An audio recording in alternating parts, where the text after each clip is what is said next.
Yeah, just for the intro, welcome to the Do that shit first. What's up? How y'all doing?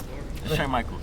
Sir, in the building. In the building, I mean, in the court, on the basketball court. Gold chain and just bought that shit. My mom saying that shit pawn that shit. I had to tell her it's fake or else she have a heart attack when I write that shit. Big stone on my nose, I had to go ahead and Tupac that bitch. New grill in my mouth while I'm recording, I had to watch that lips. Yo, what's going on, man? It's your boy PJ. Back at it again with my man, Tre Michaels, let's go, Michael! Let's get it. How you doing, man? I'm doing good. And yourself, man? Doing well, man. Nice to meet you in person. Nice to meet you too, man. I'm happy you wanted us to do an interview with you. I'm glad to do it, bro. Y'all are official. Y'all see the seats? First time using them, man. Bro, First time. These chairs are fire, and they're comfy too. Word. Come on, relax. You about to get some secrets. No cap. Honestly, I would say this is one of the first, one of the interviews where, for me personally, talking to an underrated artist, in my perspective, very underrated. Definitely need to check out Tre Michaels' music because I did for the first time and I realized I really enjoyed it. So I just needed to really address that, play the room. So just to start off, man, childhood, I know we talked off camera. You grew up in Boston. Yeah. You went to school in Wellesley, so if you want to elaborate. So I would say that's one of the founding pieces of who I am. So being split between two completely different lifestyles and the contrast between waking up at 5 a.m. in the hood and then in 2 hours being in Wellesley, rolling through $1 million houses every day, and just expanding your horizon to what's possible and what's actually obtainable in this world. And it's because a lot of kids that grow up in urban neighborhoods, they don't get to see that there's something else. And so the MECO program, definitely I appreciate for opening myself up to that. And then my school had a studio, and that's not something that a lot of people are blessed with. So for sure. That totally helped me in getting to where I am in music now. I learned how to record myself. I had classes on music technology, and so now I know how. I wouldn't say I'm the best engineer, but I know how to engineer my own sessions. I know how to do a bunch of stuff that I wouldn't know how to do if I wasn't in that system. It was rough, waking up that early every morning, but it created discipline, and so now if I have to be somewhere, I know I'm gonna wake up whenever or anything, because I went to bed at 3 in the morning, I had to wake up at 5 every day. So it's just crazy, but I definitely think that represents who I am, and you can see it in the music, how I can have such different songs, because there's two sides of me. Yeah. I play a part to create who Tre Michaels is. We're gonna get into that, your versatility, man. But so keep on touching into your childhood and going to high school. Did you play any sports? Yeah, so I played all my life. I was playing basketball. I love basketball. I didn't play a lot of organized ball. So okay. I think my first, I played for this league called No Books No Ball when I was younger, and that was real cool. That was a cool. They did the grades thing. If you didn't have the grades, you couldn't play and shit. So you really had to be. Yeah, so it was cool. But then I joined the 8th grade team, and I was on the 9th grade team, and then I think in my sophomore year, I decided I wanted to focus on music full time. So I stopped playing football and basketball, and I just we built our own studio in my boys' crib in the garage. Just got all the shit together, funded the money, made the money, and actually selling mixtapes. We had a mixtape called Black and White. We sold them for $5 each. Pushed 100 copies in a week, and I thought we were the man. Then bought our first studio equipment, so that was cool. How's that hustling aspect taught you about really getting out there and trying to brand yourself and expose yourself to other people? So I'm always, I don't know if anyone could tell, but I've always been very outgoing and personable. So I love doing that hand-to-hand thing, yo, you guys want a mixtape? Hey, and everyone's yo, good vibes. I feel the positive energy. I'll definitely support. And I got a lot of good feedback growing up, making music in high school. People really supported me, so that definitely pushed me to keep going. And I just kept sharpening the sound, and at first I started and I sounded like other artists, and with working, you finally hear your own voice in your head when you're writing your music. It's I'm not hearing like Young Thug or like Drake when I'm writing. I feel like some people do that. Like, I want to sound like this. Yeah, but like I'm speaking to myself in my head when I'm writing my verses, and it's like, yo, I really like honed into who Tre Michaels is, and like what I want the sound and the music to be like. You think gradually building your identity is throughout time, not just right away? Definitely, because everything that I experienced in life like gave me lessons to like build on who I am. Like I've always at least thought of myself as like an open-minded person that loves to grow, take criticism, and improve on areas. And if I feel like I need to be, like I try to like have that balance of knowing like if I want to do something and I truly believe in it, forge forward and do that, but also be open-minded enough to hear someone say something like, yo, I think this will work, and like not be like, nah, I'm hot, like yo, I know what I'm doing, this is nice. Like just accepting and like incorporating that into your music, and I've seen that help me evolve and like take it to different places, you know? For sure. And like I said before, you know, the genre of music you choose is very unique, man. Thank you. So going into just, you know, family, right? I know you're one of the oldest. Yeah. So how's that been being the older brother and just kind of, you know, making an impact with it? You know, it's like a lot of pressure, but it's like beautiful. I love my siblings to death.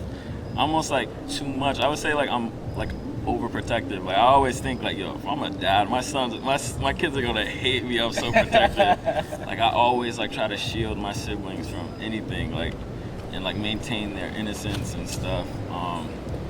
Yeah, so just like going to college, graduating, trying to set the example for them to like forge forward and like, you know, chase their dreams, and like going to Cali, driving to Cali, and doing all these crazy things that like people think like, and having people tell me like, yo, you can't do it, like this is like impossible, and still having the like tenacity to like just keep going and work and persevere. Yeah, so that's definitely something that I tried to uphold myself by and like represent to my siblings and show them that like, yo, anything's possible if you're like really believing in it and not worrying about the outside word of mouth, like what people are saying and shit. Yeah, I definitely have to salute you. That's why I mentioned it. I have to salute you for that, man. You definitely do, you know, set a great role for them. So applaud you for that. Thank you. So as far as your music, what got you into music, man? So my mother was a singer. She sung for a group called Sweet. So music has always been in my household. Almost every one of my siblings on my mother's side can sing or do something musical, dance, something. I remember being like this little kid, like going to my mom's performances, running out on stage, having her manager chase me to bring me back. So like, I've always been in the musical world. My mom being in the car, listening to her play records over and over, singing them, being like, oh my God, she's so good and stuff. And then eventually I was just like, yo, man, I want to rap. I think I started in like 2nd grade. Like I wrote my first rap for like my dad for Father's Day. Okay. And I recorded you remember, it. Like, I remember some bars in it. And it was cool. It was definitely elementary, but like that was where I started. And then I remember like growing each year, and then in 8th grade just being in the back of the bus, like making beats on the bus and freestyling for like hours. That's lit. Like I definitely think like in 8th grade I was real good at freestyling. That's something that I don't do as much anymore. In college I used to freestyle every weekend because everyone would like, we'd go to the parties and everyone would just be like, yo, freestyle, and I'd be like, oh, okay. Yeah, I feel you. So you went to UMass Dartmouth, yeah, right? And you met a couple guys, yeah. WVO, was it WVO? MVO, Meet VO side, yeah. Meet V, yeah. So he's another one. Yeah. He created Whispers. We'll get into that too. Yeah. So how has that been, you know, connecting with people that fit your realm? It was so crazy because like, I remember the first day, I was like, yo, I wonder who I'm gonna meet here, like what's gonna happen. And then a girl I went to high school with was there and was like, yo, there's this kid that I want you to meet. Her name's Julissa. I always thank her to this day for introducing us. She was like, I want you to meet him. And then we met up and he was like, yeah, I do music too, bro. Like, what's up? Like, let's just play each other some records. And we like locked in, played each other some records and stuff. And ever since then, we've been like the closest of friends. I think of him as like a brother. For sure. You guys are like this. Yeah. I see it through the media. Yeah. Especially when we were in college together, because we like roomed together, so we were always together. Every time someone seen us, they knew that V was with me and stuff. So like we were like the dynamic duo. Yeah, for sure. For sure. But we're gonna get into more of that. But as far as the first available track, I'm gonna mention Agent Blue. That has a impactful message, man. Just the meaning of being sad and just like not anybody understanding what it means to feel that way. But it's frustrating, but you know what, you still express it anyways. So if you want to like really dive deep into just making that track. Agent Blue was like such an interesting time for me, because I remember writing it and like understanding at that point in time, like, because like for a lot of my life I was like very positive all the time, very happy all the time, and then I think there was something that happened that like messed with my peace, and I was like, yo, this is a really terrible place to be, like by yourself. And I think I made Agent Blue, and it inspired me that I was like, yo, when I get on, I'm gonna try and create like infrastructure and places for people who are dealing with depression and stuff to like come to, and like actually like have a community to help get through these things. So that was a real like vulnerable record when I wrote that. And to this day, like when I look back and I watch the video, because I'm super proud of the video. I wrote the treatment for it. We put together the budget for everything. So that was like the first time we had like real hands-on experience with like working with like writing treatments and working with like a professional director with professional equipment, and just grinding out and making like a piece of art that we can like look back on and like be like proud of. You definitely did that, and I would say it's amazing track. I would have to say it's an amazing track. Thank you. I do believe that. So we're gonna just get into making music with V. And, Whispers. I know you had a hiatus in between making Agent Blue and then other tracks that I'm gonna mention. So why was that? Why did you take a break? So I grew up like a perfectionist, so like I didn't take a break per se. I was still making music and working really hard on this project called Problem Child that never seen the light of day. So like Bryson Tiller with the unreleased.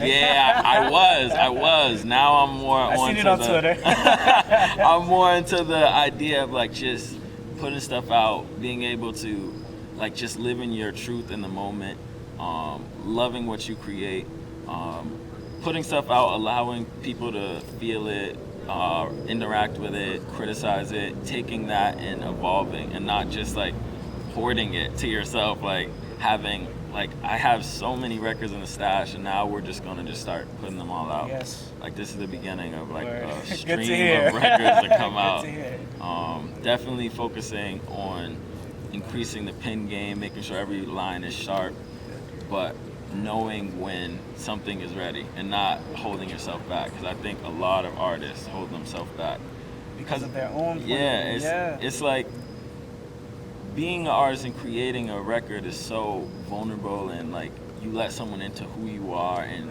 for it to be judged, and people don't understand that all the time. They're like, yo, that record sucks, but they don't get that someone might have spent 4 hours in their room alone on it, just listening to it, creating it, writing it and stuff, and like that's a piece of them. So it's just like a hard thing to get over yourself really, and kind of just understand that you're going to like make some records that not everyone likes, and you're going to make some records that everyone loves, and just putting out good content consistently, especially if you love it. Like standing fast for like what you think is hot, you know? Yeah. Do you regret doing that? Taking that hiatus to perfect things? Yeah. For sure. That's so much like lost time, but I don't even like think of it anymore, because if I didn't do that, I probably wouldn't be where I am right now in terms of like building this solid Wig Dot collective, meeting other artists like V, meeting other artists like Zato, meeting artists like CD, and just being able to grind and work with them and stuff. Because I was like meeting and creating natural collections, I don't think is something you can like force or rush. So that was just, everything happened in God's time, you know? That's what me and him like to say. Everything happens for a reason. Yeah, for sure. So it's like, at that point, maybe I just wasn't ready to handle like certain things mentally, but now like through like time and understanding things and seeing and interacting and meeting new people, I have like a new perspective that's gonna like really take this to the next level. Yeah, man. So we're gonna hop into the relationship with V a little bit more. Yeah. So you release Whispers, you Yeah. release the other tracks as well, like Wasted. Mm-hmm. So how was that like collabing with your boy? V's like one of the easiest persons for me to work with, because like we definitely like push each other to go further. He's one of my best friends, like I said, like from college. Like I think of him as a brother. So whenever we have a record, that chemistry is always like there. I feel like performing it, like we have people, like everyone comes to the shows, they know Whispers, like going to parties and playing Whispers and having people scream my verse, like the whole verse, like drunk. I'd be like, yo, this is so cool. So like that was really like a beautiful moment for me, like in terms of like developing who I am and deciding like, yo, I really want to take this further, like, and just put out more music for people to like absorb and stuff. I remember that's like me and V, that's when we really locked in on that Instagram wave and like started like building our social medias up and working together to build it, like taking pictures with each other first, starting out like that, bootstrapping. Now we're like reaching out to photographers and like working with photographers and organizing like full-on photo shoots and video shoots and stuff. And it's just like starts somewhere and evolves. And I don't think I would have been able to do that without having like someone like him there to push me. I'm very competitive. We were talking off camera a little bit about the Michael Jordan mind state and how like I love that, like how he was like, you don't gotta play like that. But that's how I'm gonna play. Like I'm gonna win. So I definitely like love having people around me that love to like just compete and go take it to the next level, and then it pushes me to take it to the next level, and like positive competition, you know. Exactly. What has he taught you about a collaboration as far as records and building a track? I think like the one good thing like about working with him is it really like opened me up to like collaborating, because I think so I had my close collective in high school, like the people who taught me. Outside of that, I was working with like just like one or two people all the time, and then like but then there was this other like we always go through stints where we're like, yo, we're gonna collaborate with a bunch of people in Boston. And every time I've collaborated with people, it's led to like something really awesome. So I remember I did a record with he goes by Vixo now, but his name was J Viz at the time. We did a record called Stella together. He came through the studio that we built, and we cut that in a day. Forgot about it. Gave him the record. My producer produced it. We made it together in that day, and then a couple months later, we got it in a Spike Lee movie. And that was just dope too, getting like our first like big fucking check off of like a sync licensing deal and whatever. So that was another instance where I was like, yo, collaborating is really like beneficial to everyone involved if you can like find the right match. But working with V definitely improved upon like my mindset with collaborating and like being okay with allowing other people to touch my work and stuff like that. Because it gets real, like creating something, it gets real personal, and sometimes it's hard to let people in like that. Yeah, so it allows you to open doors and allows you to build your open mind. Cool, man, that's good to hear. So had that allowed you to be freely, so like really kind of reaching out to certain people? I know Boston's one of those scenes, but do you think it's really hard to kind of reach out to people out here? I've never been one of the people to like force it. I'm not like one of those like Instagram sliders and stuff. I'm like it's hard for me to do that type of stuff. But like in person and like meeting people at shows and meeting people like in person, because like Zato hit me up on Instagram, but we didn't really vibe and mesh until we like got into the studio and actually started writing a record together. He made a beat called For Stuff, and like we put that out. That was like a good little dancey vibe. And from there, now he's part of Wigda, so it's like amazing. All right, so what is Wigda? So Cash likes to say it like this. He likes to not even have to say what Wigda is. He wants us to show what Wigda is through our actions. We want people to feel what Wigda is. We want it to like them to interact with the brand and the creative. But like I think of it as like a group of creative collectives that are thinking years ahead and are trying to constantly push the envelope for the city and giving people a platform to work together. That's why we like reached out to get photographers, videographers to work with directly, singer, freaking producer, songwriters. Like we're just building a team of people that are gonna put on for the city, you know? Yeah, man. So the people that are part of Wigdaw, for those that don't know, Wigdaw is what, a music group? I would say it started as a clothing brand, and then it evolved into a music group because Cash, my manager, me and him had a relationship from a long time. You know, we've been best like friends, like brothers from like day one. So he knew I was doing the music thing, I knew he was doing the clothing thing, and then we just saw it as like such a good fit. And I was like, yo, like you should manage me. We locked into the studio, like just in the basement, cranking out like for like hours straight, just some wine and like records, and like then we got Safe, like a bunch of Shades got like 160,000 plays on SoundCloud or whatever. It was just like beautiful that like when we like teamed up, that like how that went, and we were just like, yo, we're gonna build on this. This is like something, a special energy. Yeah, for sure, man.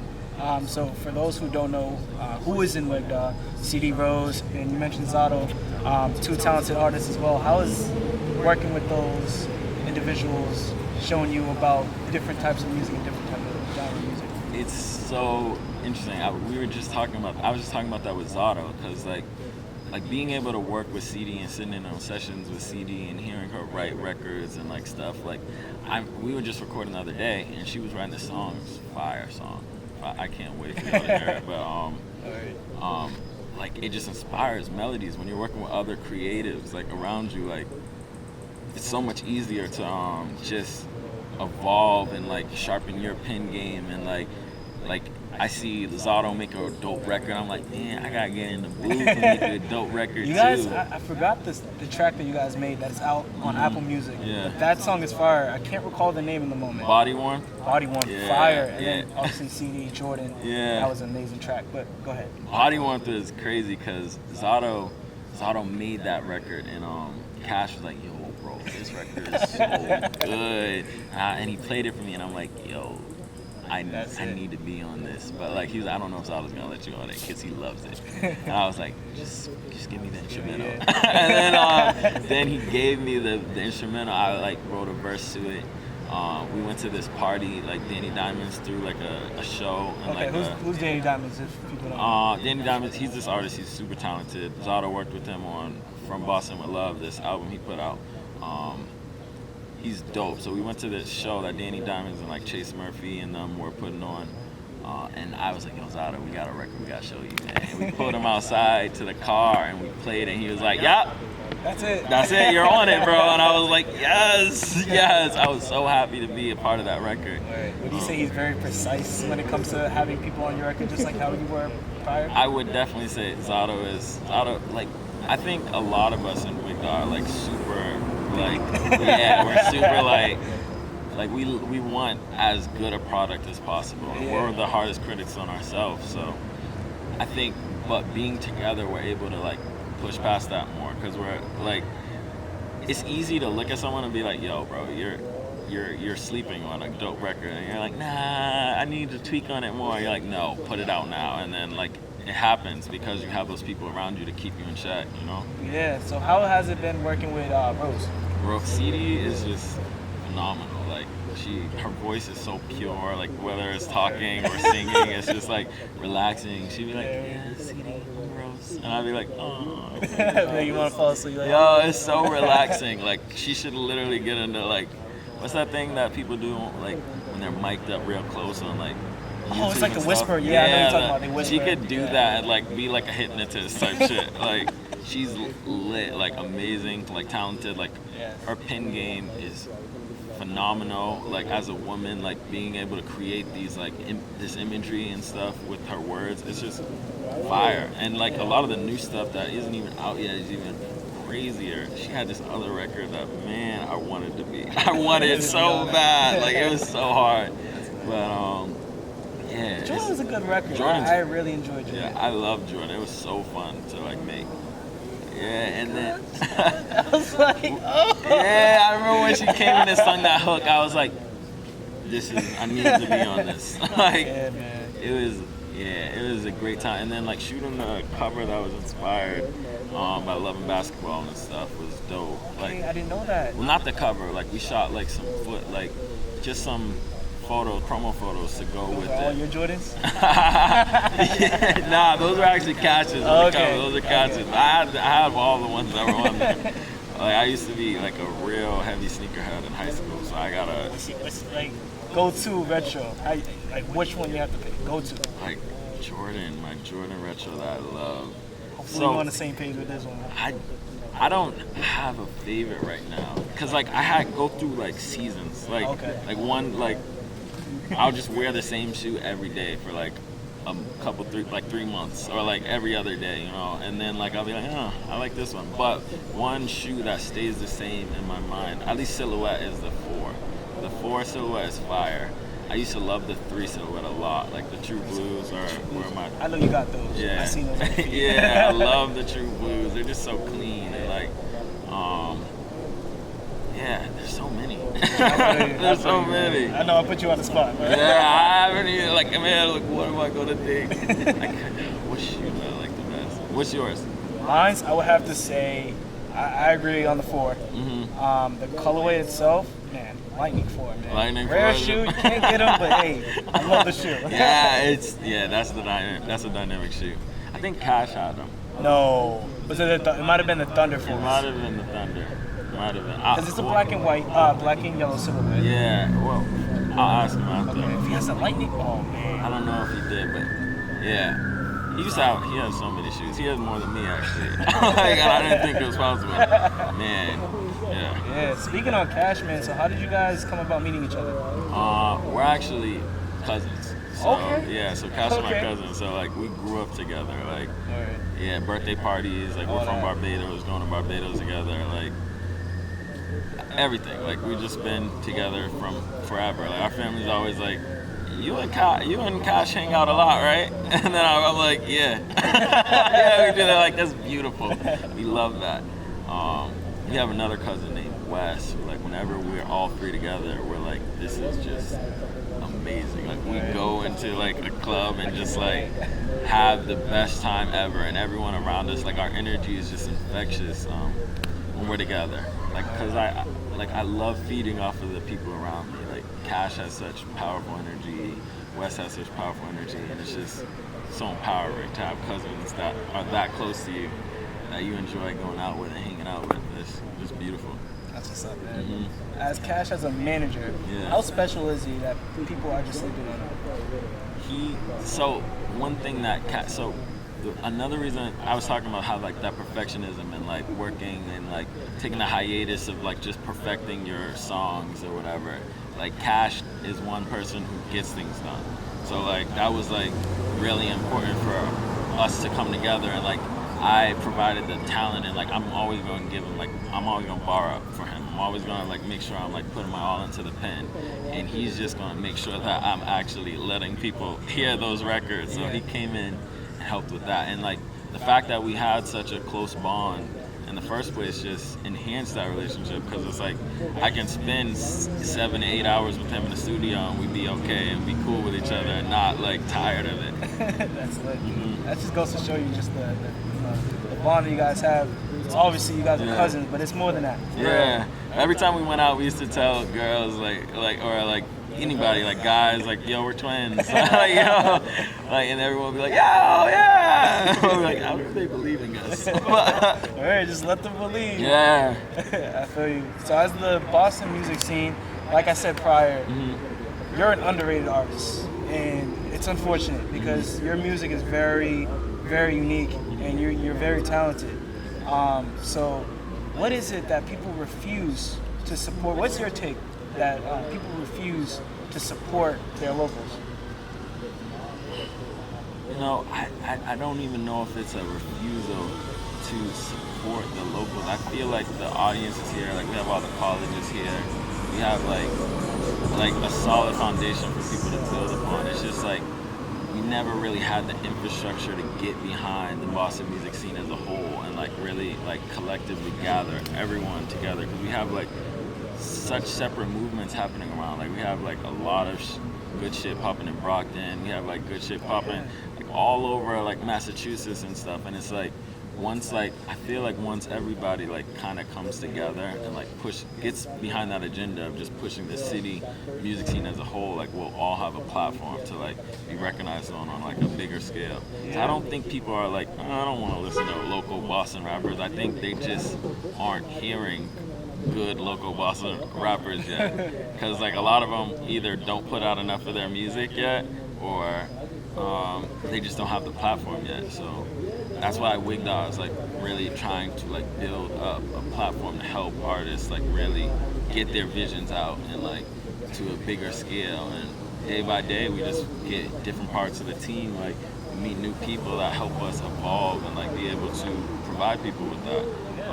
I'm hoping we're doing our part too. Yes, for sure. Like this is official as fuck. Like this is the first like I've seen you guys have freaking chairs and like mics and drones and stuff. This is a real solid interview. Like I love this. Awesome, man. I'm happy you do. Yeah. I'm humbled you do.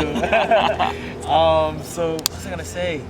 So as far as like the music scene, you think it takes a group of people or just that individual person? Because I think a lot of people get the perception that it takes that one person. Yeah. It takes that Stiz. It takes that Joyner Lucas. But you think it takes just a group? I think it does, because when one person makes it, it's like one person made it. But like think of like collectives like Odd Future and stuff. Like when they came, like it felt like something special was happening in California and stuff. Like it was like, yo, this is so cool. This is like a movement. So it's like something that people can really grasp and get behind and like hold, and it's like tangible almost. Like, so I don't think one person can do it. And I think that's like kind of a mindset that might get in the way of some artists. Like they think like, yo, I want to be that guy that does this. And it's like, you can be that guy, and there can be other guys as well. Yeah. Everybody can eat. Yeah, there's so much food. Thanksgiving. It's wild. I know, man. It's very and it's another thing that's very unfortunate, because there's a lot of talent. I know there's a lot of talent we've covered that just only if everybody just decided to just be like, let me just be open-minded and just take a look. Yeah. It is what it is, man. So we're gonna get into just you performing. Yeah. Have you performed in like open mic sessions before? I wouldn't say I've done like open mic sessions. Maybe I remember like in high school I would do like stuff at the museum, what's the art museum? I forget what it's called. Not the Museum of Fine Arts. It's in Boston? Yeah, there was another museum in Boston. I can't remember about ICA. I did some performance at ICA. I did some performance at my high school.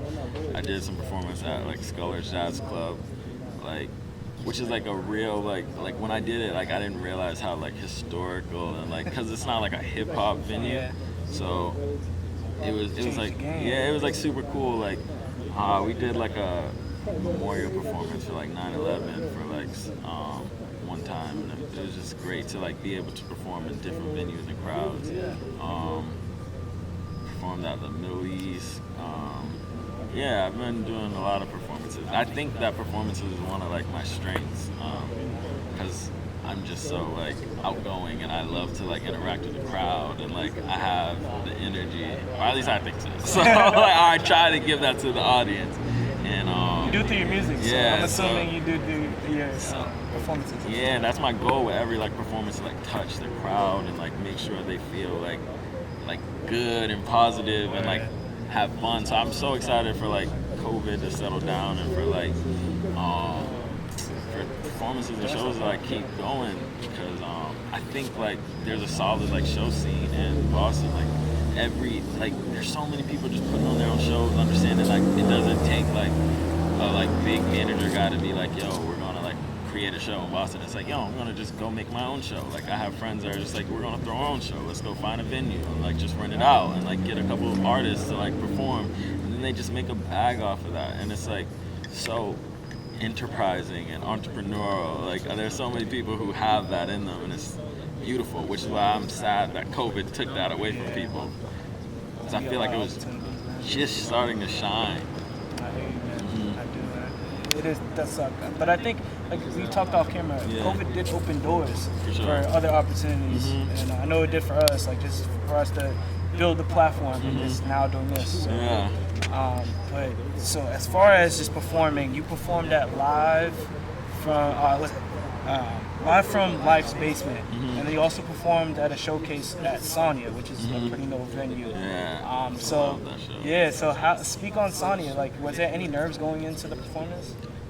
I think I definitely get nervous, but when I'm on stage, I kind of like, I don't think that'll ever go away. I think that's like one of the best parts about performing, like that exhilarating feeling of like butterflies, and like you gotta throw up a little bit, but like you're not gonna throw up, but like you're peeing yourself, but you're not.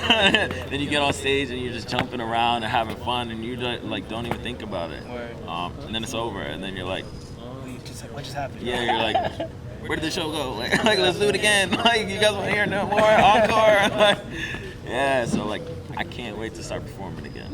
You think you got more comfortable just with that? Not only the live from Life's Basement, but also the Sonya performance, which is a huge venue. You think you're going to be more comfortable when it comes to other big venues like the House of Blues, potentially? Definitely. Like, I don't, like, so when I'm performing, I don't really, the nerves never stop me. I think it's just like, because my mom was always performing and stuff, and like seeing her perform, like it was always like, it was always in my blood. Like, even like for like school and like presentations, like kids hated like presentations and like reading in front of class, and like that was like the only thing I cared about. Like, I was like, yes, a presentation. I'm about to kill this. I feel you, dude. Yeah, so like I love like talking, like public speaking, talking to people. Like, so like that shit, like performing is just another aspect of that, where that like incorporates the thing I love most, which is music. So it's never been like a thing where I'm like, oh man, I'm not gonna do it. I think the most nervous I ever was probably AIDS benefit at my college at UMass Dartmouth. That was the auditorium. Yeah, performing Whispers with V. I think that was the most nervous I've ever been for a show. I think that, you know, it's so cool. Just even with the interviews alone, you get to really relate with people that you talk to. See, that's one thing that bothers me, when people assume something, and that goes into another whole other idea of the stereotypes. But just when you get to meet somebody, you don't really realize how much you can relate to somebody. Yeah, it's so. I think I was just talking to someone about that, like speaking on people and judging people before like you actually know the whole picture and the full story. You don't fall short in that. Yeah, I know, and it's just something that I try to like hold myself to, like a standard of like just like trying to be aware and cognizant, because like obviously humans are flawed, but like just trying to understand, like, yo, think about how, like, what's going on in their life, what may be happening, like, and just like being open-minded enough to like hear someone out, you know, and like feeling the vibe and feeling the energy, and then like learning from there, and like not to make assumptions, baseless assumptions, by just what you perceive like on the front, without like getting to know who they actually are. Yeah, that's just like super important. So I try to like stick by that, like make sure that consistently trying to get to know people, reaching out, and like trying to like build relationships that are more just than surface level, you know? Because like that's when you truly find people that, like wigged out people. That's when I meet the Linos, when I meet the CDs, when I meet the Zottos, the Cashes, like when we're just like really locking in and like getting to know each other and stuff, you know? It's a big thing. It's important for anybody you come across, just to get to know them, man. So we're gonna get back on the topic of music. So you dropped Rundown, and you also dropped Die For. So to speak on Die For, why the title?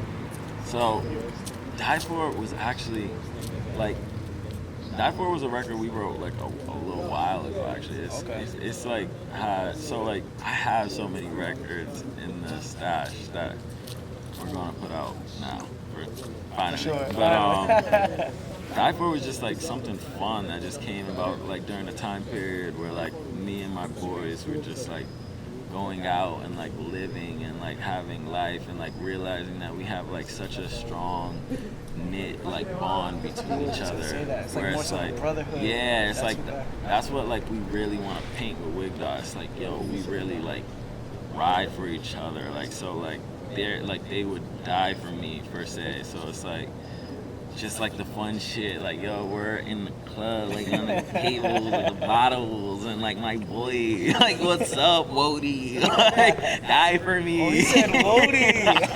Like, it's just like fun and like just like chill and like with like a little gangsta undertone that's like a little hard, you know, like you had that beat knocking, and then I try to like mess with the cadence. Like, I remember like me and Cash in the studio locking in on that record, and we were like, yo, like back when Eli, like playing with the fluctuations of the voice. Eli? Who is Eli? Eli's actually my producer, like Okay. who we're going to Atlanta to finish the project with.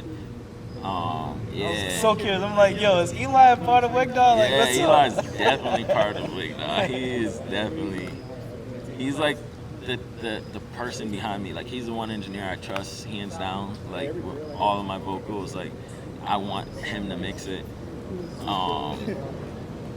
Making beats with him, like if I even work with other producers, I definitely want him to like touch it still, because like we've been working together for so long. He's the guy, I met him in 9th grade. We've been building a rapport and stuff since then. Like, so like when we're in the studio, it just clicks like this. That's why we need to go to Atlanta to finish it.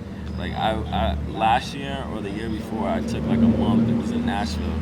We were recording in Nashville for a month and got some hits off of that one. Like, I always tell Cash, I'm like, yo, Nashville is gonna get me my, like, Nashville is gonna get that bag. Yeah. And like when I record records, I try not to send them to Cash right away, because this man, when he likes a song, he plays it 20 times in a row, man. He be beating that shit back. He beats it. And I love it because it shows that he like believes in me and like really like is invested and likes the music. I try to hold back. Like sending it right away. Like, yo, come through, listen to this. He's gonna be like, yo, can I get that song? Yeah, he gets them now. He like found a way to like convince me to get them. I would be hacking the system. Yeah, you be hacking the system. He figured it out. I was real good at holding them close. I remember like he left for like a week from the studio, like, and that's when I made Safe. He came back the next morning and it was like, you just made this, bro, last night, bro?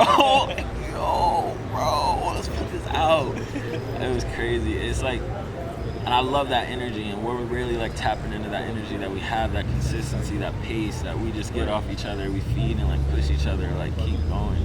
Cause like he'd be on his clothing shit, on his design stuff, and he like is always making dope stuff. We just had a shoot, like I just came from a shoot earlier before this, where I was rocking one of his newest pieces that is fire. You guys are gonna want that when it drops.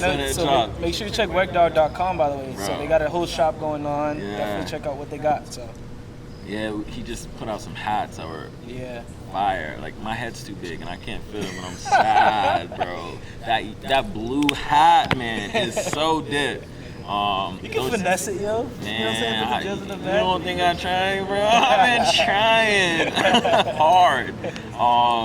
Yeah, but those ones sold out now, so look forward to the next drop.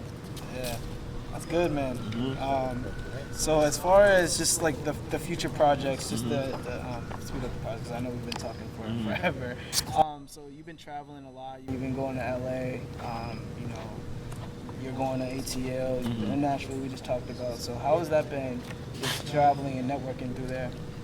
It's like so interesting, cause like each traveling experience gives me like a new perspective on things. Like being in Nashville, like I'm working with these southern artists in the room that just have that like melodic like pain. Like they're real gangsters with that like singing like about some pain, like, yo, my little bro, like and like just getting that like influence and like being able to like incorporate that into my music now, and like going to LA and like meeting people that have deals and like situations with labels and are living full time off their music and stuff, and just like pushing them. Like LA is get to the bag, and they don't want to work for somebody. Like everyone you talk to, you be in an Uber, and he's like, yeah, I do Uber. I have like a YouTube page. I bought a Marvel YouTube page, and now like I make like $8,000 a month off of just like buying Stan Lee's YouTube page. I don't know. It's just crazy out there. So doing their own thing. They just show you how many ways it is to get to money out there, and like even if it's not even just about the money, because like at the end of the day, like you can do anything to get money. Making music isn't the easiest way to get money. It's just what I love too, you know. I hear you, man. From what I'm hearing, it's taught you a lot, just about how to really build yourself as an artist. That's what's up. Mm-hmm. So as far as just the music aspect, genres, has it opened doors, and how important is it to really try to touch on every aspect of music? So I like challenges, and I like I said, I'm like very competitive, and like so I like challenges, and I like to not be in my comfort zone. So I'm definitely gonna like try my hand at different like styles of music, different like sounds and like areas. Like technically, I kind of have like three tapes worth of music like that. I'm just like trying different like sounds and styles, but like always making sure I keep that Tre Michaels stamp on everything. Like that's just how I know I found my sound, like who Tre Michaels is. That I can go and make a singing record and like you still be like, yeah, this still sounds like Tre. Like I'm still gonna rock with it. I can still play this joint in the car for my girl, my boy, like anything. You know what I'm saying? I want to just make sure I have that music that like brings people together. Because like I was talking to you about like my size.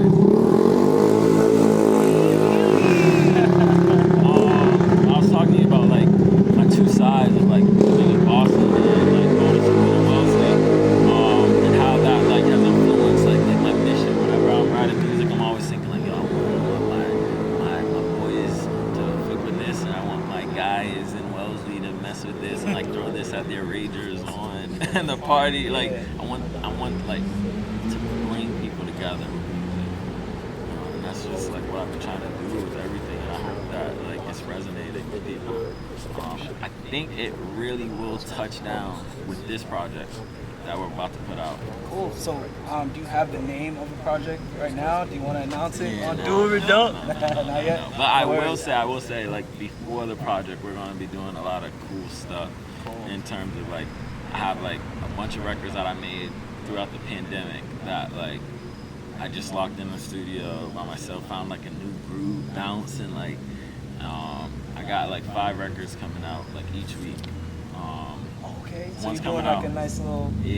One's coming out this Friday actually. I don't know when this interview is gonna be ready actually. Maybe I should. But like, yeah, one's coming out October 2nd. Yeah. So what's the name of that track? Handout. Handout. Yeah. Cool. That's what's up, man. So I know we was fortunately to hear a couple other tracks. Unfortunately, I forgot the names of those tracks, but I do remember the lines of them. One of them you mentioned about gold chain, how your mom was so worried. And you were like, yo, she wanted you to pawn them. Yeah. And you were like, nah, I had to say it was fake. So, so she wasn't shook. Yeah. So she's still like, to be honest, like even when I tell her that, she's still like, they'll still cut your head off for it. They don't know that. They don't know that. Like I just showed her my new watch, and she was like. She looked at me like this. She was like, I hate it. I was like, why? She was like, I don't like flashy things. Mom's crazy. Like, having things happen to me, like, she's like the type of mom that would be like, you'd be like, yo, mom, like, some kid, like, trying to pull a gun on me. Where's he at? Like, she's like, there. Like, yo, I'm coming. I'm like, no. She's rich. She loves her children so much. So, like, that's like a funny thing, like a line that was so real. That was like, whenever like I come around and she sees me, like, 'cause I love gold. Like I have a bunch of records where I talk about how I love, like, I just love the colors of gold. Like I don't know why, but that's just my thing. And then she hates it. Hey man, at the end of the day, you gotta make mom happy. You know what I'm saying? Yeah. Happy mom, happy life. When I'm around her, I get them tuck the chains. I feel you, dude. So the second track we heard was the first line, just about not getting handouts from just anybody. If you want to elaborate on what you meant by just like that. So it was like, so I said, handout. So it's like, it's more so talking about like people who are like in this like building relationships for like their own gain. You can like just sense it. Like they're not genuine. They're just like, what can I use you for to like get further? And it's like when people think like that, it just doesn't evolve into something. Like I don't think good art and good material truly comes from that. I think like it comes from like when you guys are working for mutual benefit, where it's like, yo, like I see you have this and I have this for you. Like, yeah, we're gonna work together and make something great. So that's like something that I was really touching on in that chorus. Like, never trust anyone that's coming here talking with just their handout. Like, asking you what you can do for them before they're even willing to try to provide something to you. So I always try to like incorporate that in myself. Like, try to give, be more giving. Like, I want to like give to people.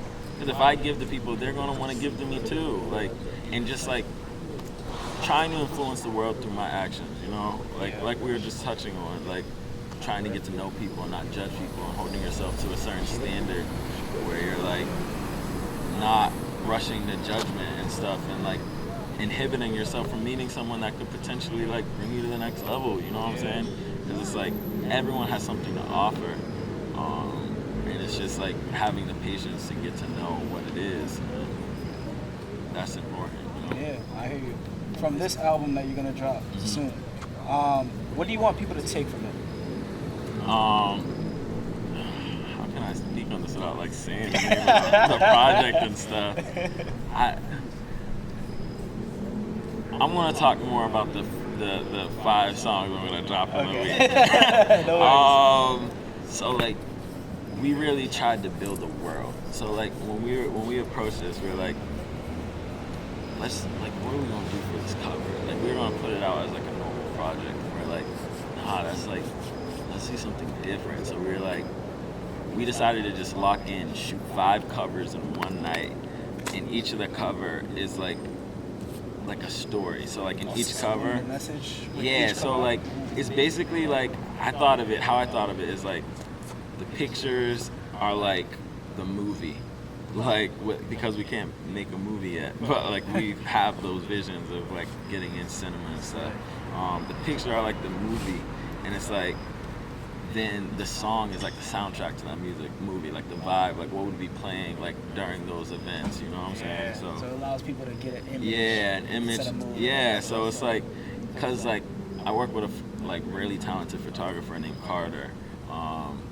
He like has pictures and he always wants to like make pictures be like bigger than pictures, like because the image lives forever, but I feel like we're trying to push the boundary and make it more 3-dimensional so that you can like bring yourself into it, you know what I'm saying? Like, so it's not just one picture as the cover, it's like the cover and then like what happened around the cover and like trying to like tell a story, paint a story with the pictures, and then adding the music as like a vibe to resonate with the pictures and whatever.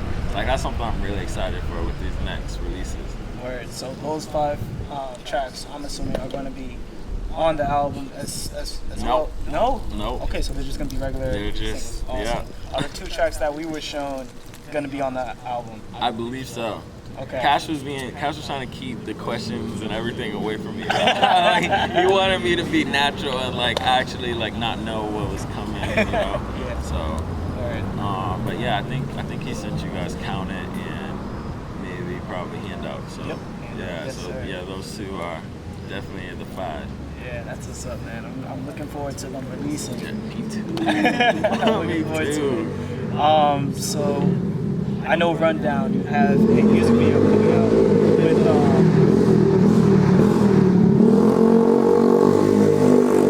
You're getting active. what's like going on? So with Chris Carter, also known as Sasuke.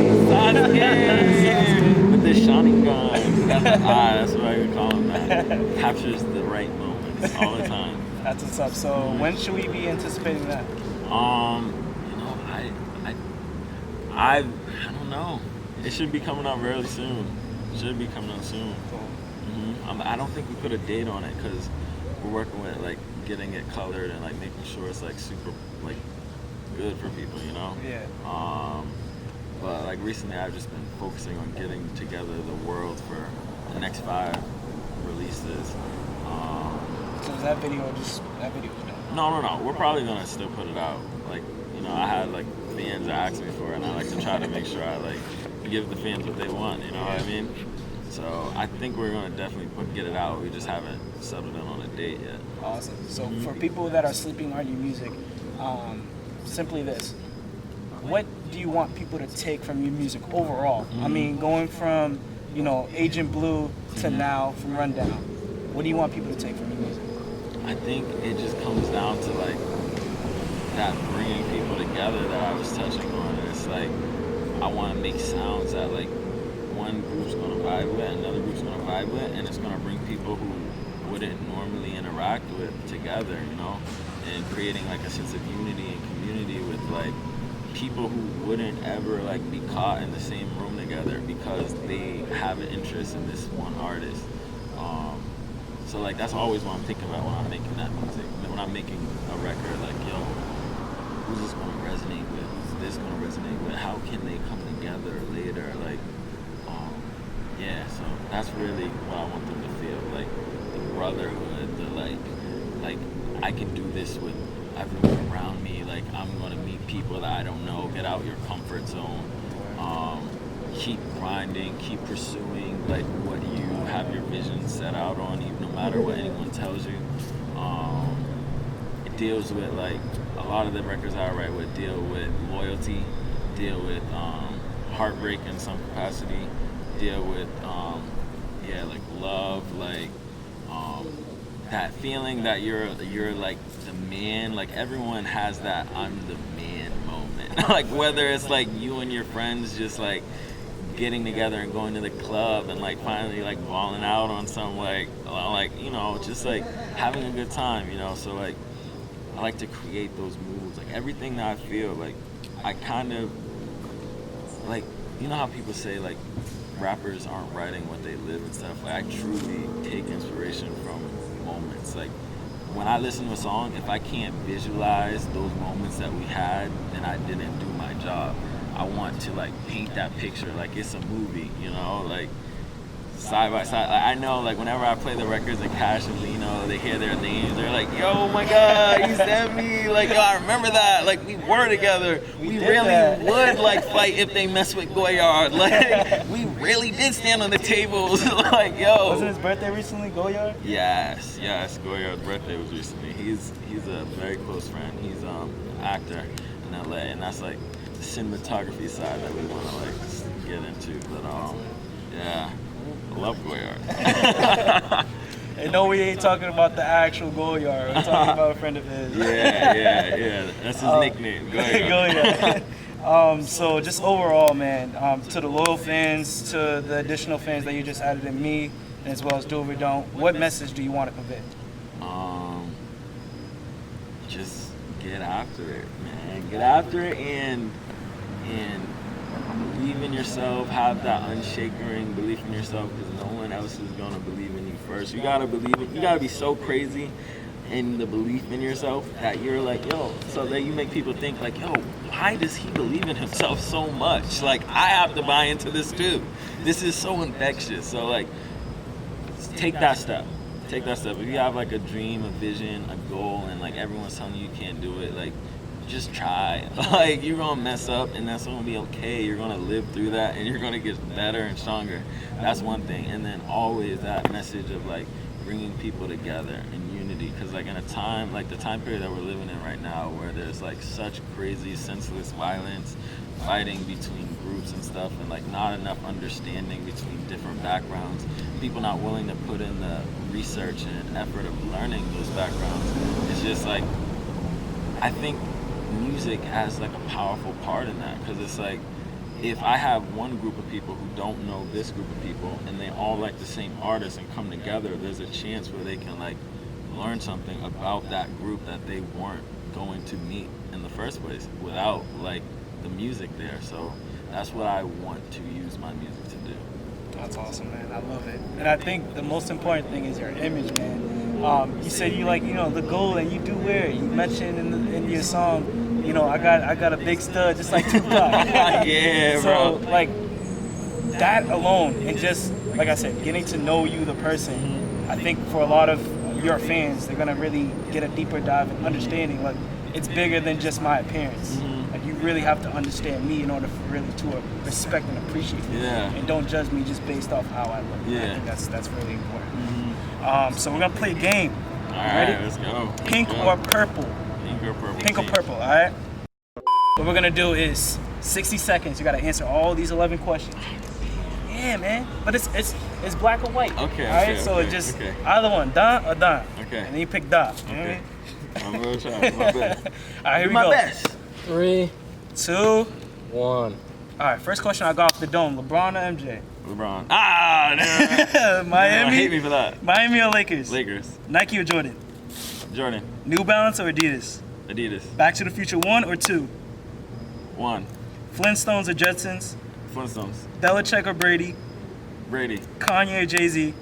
Yay. No. Jay. Drake or Drake? Drake. Drake. Metro Boomin or Pierre Bourne? Shit. Metro.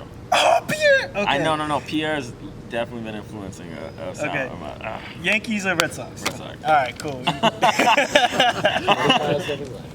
Word. Ooh, I did it. 5 seconds. I did it. Word. So with that being said, man, it was a pleasure, for real. And I'm happy we had this opportunity Thank you, because man. You guys honestly, if it wasn't for your boy Cash, if it wasn't for you, man, just you as an artist, I think this would have been something that we would regret.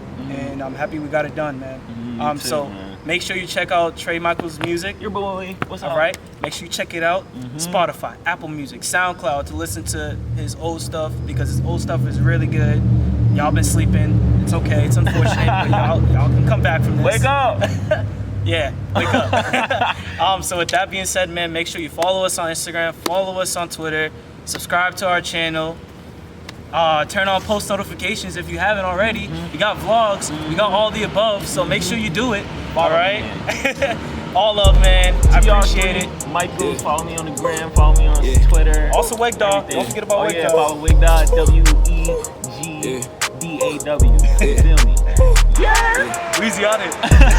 Never trust a nigga if he talking with his hand out. Every time I hit